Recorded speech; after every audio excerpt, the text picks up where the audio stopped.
What's up, guys? We are back with another Cosmic Legions test shot. So doing a bit of a preview rather than a full-on review this time because, of course, it's not a finished product, but we're going to take a look at the Tusk T.U.5.C.C. Engineer. So this is one of the Cosmic Legions Book 1 Hvalkatar figures, and this is one of the test shots that I was able to get a hold of during that sale. So we're going to run through all the normal stuff, see what this figure can do, see what it comes with, all that good stuff. This is very much in line with the Advent of Decay and Beyond style of Legions figures. It's a 2.0 style figure. It is a female figure. Whether it's a female in the same confines of Mythic Legions or not, I have no idea what these things truly are, but it's got very feminine qualities about it. So let's see what it can do, see how it moves around. We've got our head that can look up really, really good. Despite having the big outer armor piece on, which we will talk about here in a second, it still has a great deal of movement. Down, just tremendous. I mean, it can look straight down, no problems. Tilt side to side, of course, and you've got full rotation. Arms go out at the shoulders. They, of course, rotate all the way around. We've got our single jointed, about 90 degrees, rotating elbow. You've got swiveling gauntlets as well as usual, swiveling wrist, and you've got your hinge there. Now, being a female style figure and a 2.0 style figure, that means it has a diaphragm cut, so it can go backwards a decent bit. Forward is still pretty good, even though it has this, like carapace over top of it. You can take it off. I'm not so sure that's really what it's intended to look like, though. Like, obviously, it's a Legions figure. You can do whatever you want with it. But this is one of the defining aspects of this figure, is this big piece. It sort of takes the place of pauldrons on a Mythic Legions figure when it comes to this particular type. There's a few other Tusk type of characters that we've got in this particular wave. The diaphragm cut does allow for some bobble side to side. It's also a swivel point, but you still have your waist twist down here like usual. Legs go out all the way. So, again, if you're familiar with like any female Mythic Legions figure, you basically know what to expect here. But I think this thing has slight bit more range at that torso. Kick forward, kick backward. You got your thigh twist up there. We've got our single jointed swiveling knee as usual. It's not 90, but it's pretty close. And then you've got ankle rotation, really, really good rocker down here, and hinges as well. So all that good stuff that we're used to seeing, nothing too new. This figure is not nearly as different, I'm going to say, as the Kragnar test shot that I took a look at, because obviously Kragnar is a whole different beast. This is very much something that we are used to on the Mythic Legion side, but it does seem to have a little bit more range in some areas than a lot of those female figures, specifically at the head in terms of looking up. Because there's no hair back here. And then that torso does seem to have a little bit more range, which is always nice to see. Now, as far as the overall look and feel, it's a test shot, so we don't know everything with this particular copy in terms of what we're going to get. But this figure is mostly black with some red accents. But this, of course, gives me the opportunity to sort of look at all of these details. And this figure does seem to be a little bit more, I don't want to use the word plain in a negative sense, but plain compared to some of the other ones. Because it's a female figure, it's a little smaller, it's slimmer, and there's a lot of like exposed, what would be flesh on a Mythic Legions female figure. So there's nothing on the arms or the legs here. I don't know if maybe that's supposed to be like a bodysuit or something like that, and that's why the whole body is black on this figure. But it's more in line with, a flesh arm and leg. What I do really like about this figure, though, is just all the detail crammed into all this armor that this thing is wearing. So the torso itself does have some sculpt on it. It's some sort of suit, by the way it looks. It's got like ridges built into it. This armor piece kind of functions in the way that a pauldron set would function on a Mythic Legions figure, but it's one piece.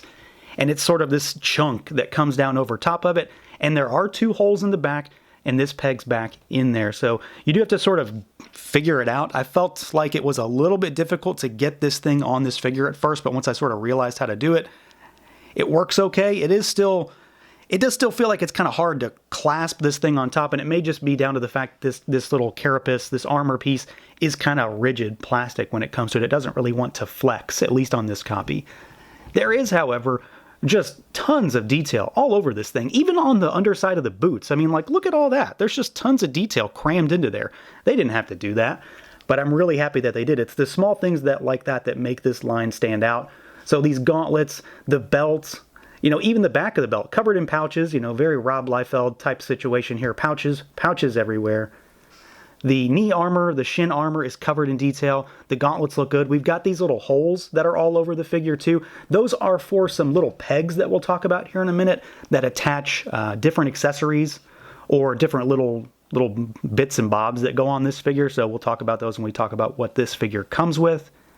But this figure is just covered in detail outside of course, of like the bodysuit limbs, which, taken in context of what this kind of figure is, it's an engineer. So it's not supposed to be like a battle-hardened warrior, although it does come with a lot of guns and a big staff weapon. So it's definitely ready for battle, but it's not necessarily like the front lines of your legions. This thing is, as far as the lore goes, these things are the attendants and the workers in many ways for High Warden Slog. So you can kind of pair them up with him and they can sort of do his work for him. I think the coolest aspect of this figure, though, is going to be the head sculpt, and this one in particular is my favorite. There is another piece that we'll talk about here in just a second when we get to accessories. But this is like some sort of, obviously alien is the word that comes to mind, alien sort of helmet that sits over top of what I assume is the head underneath. There is an unhelmeted head here. Are they the same head? I don't know yet. Is that head supposed to be inside of here? Probably. But there's this like big mono eye, which, very much does it for me. That very much makes me think of like Zaku's from Gundam. So there's like this big mono eye, and there will be a clear piece over top of this in the finished product. In the one that I have, the test shot, it's an opaque gray. So I'll show you what that looks like here shortly. But there's just tons and tons of detail all over it, like, wiring, little greebling details. Like, these things are probably like lights on the front of the head is what I think they are, because they're supposed to be red in the finished product. So a lot of this stuff is going to translate really, really differently once we get the final figure, where it has these pops of color here and there. But even in just this flat slate gray, it's a really cool looking figure. It's, of course, very familiar because it's a 2.0 style figure, but at the same time, this thing feels very much like it's its own thing in the progression of 2.0 figures that we've kind of needed in this line for a while now. Now, as far as some size comparisons go, let's start with some other test shots just because. So here is Kragnar, which I looked at previously for another Cosmic figure. And then here is a 1.0 style figure with Belphegor. So you can see, of course, Kragnar is humongous. He's a big old thing. And then Belphegor, being a 1.0 style figure, is quite a bit larger still than the Engineer, who is not only shorter, but more slender. Now let's move Kragnar aside. And here is a Mythic Legions 2.0 female figure. So here is Delphina. So you can see they very much line up. This figure having no armor on the arms and the legs does make it look a little bit more slender, but they're still very much in the same realm of sizing between both Legions lines. And then let's do a few different lines. Let's take Belphegor aside. And here is a Super 7 Ultimates. There's Tigra. Let's take Delphina aside, and here is a Figuarts. Here's Super Saiyan 4 Vegeta, which of course is a much smaller figure on his own. Let's take Tigra aside. And here is a Hasbro figure. Here is Spirit from G.I. Joe Classified Series. And then let's do one more. Here is a Sparrow Toys Animal Warriors of the Kingdom figure. There is Tiberius, who of course is a little bit taller. So if you're familiar with Legion's female figures, you already know what to expect here. They're very much in line with both Mythic and Cosmic. They're going to be slightly shorter, slightly more slender, but they're going to be slightly larger than your average 1/12 6-inch scale figure. Now, as far as accessories goes, we've got a few different things to talk about here, because in the instance of the test shots for the Tusk figures, there are hand packs, and the hands for those packs were inadvertently, I believe, included with the figure test shots as well. So I've got some extra hands to discuss. As far as what comes with the figure itself, this is the little visor that I mentioned earlier. So here it's opaque and gray to go along with the idea of these test shots.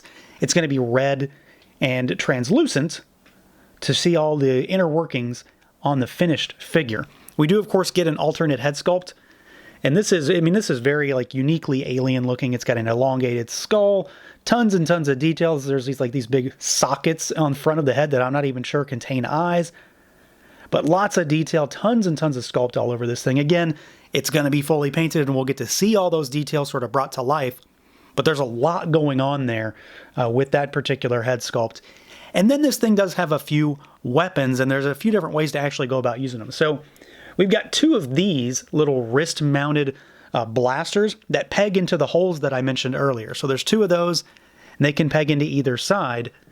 And then you've also got two of these blasters. They're kind of oversized blasters, and if you'll notice, they have a hole on the side of them because you also get a couple sets of these little pegs. The pegs go in the hole, and then the actual gun can be mounted on the belt down here. So you've got a long set and a short set depending on what you want to do with it. You could also put them on the wrist if you wanted to, but I'm not so sure that's the best way to go about it. So you've got two different sets of blasters with this figure, which of course on its own, and for me now being the first figure that I've gotten in Cosmic that has guns, seems kind of weird for a Legion's figure, like a gun. It's different, it's new. And then we also get this big monster staff, which I think is awesome. I'm really, really happy with this. It's very techy, very, very spacey in many ways, and it's super big. I mean, it's a lot taller than the figure itself. So there's a lot going on as far as weaponry goes. You know, you can use these guys as sort of like guards or something. I know they're called engineers, but certainly they're equipped for battle, or these ladies, since they are definitely female style bodies. And then as far as the hand pack, so as best I can tell, this figure comes with trigger finger hands by default. And then I've got 3 extra sets of hands. So I've got a set of gripping hands, I've got a set of fists, and I've got a set of sort of style posy, gesturing, wide grip kind of hands. So those are, of course, are not part of this figure. There is a hand pack.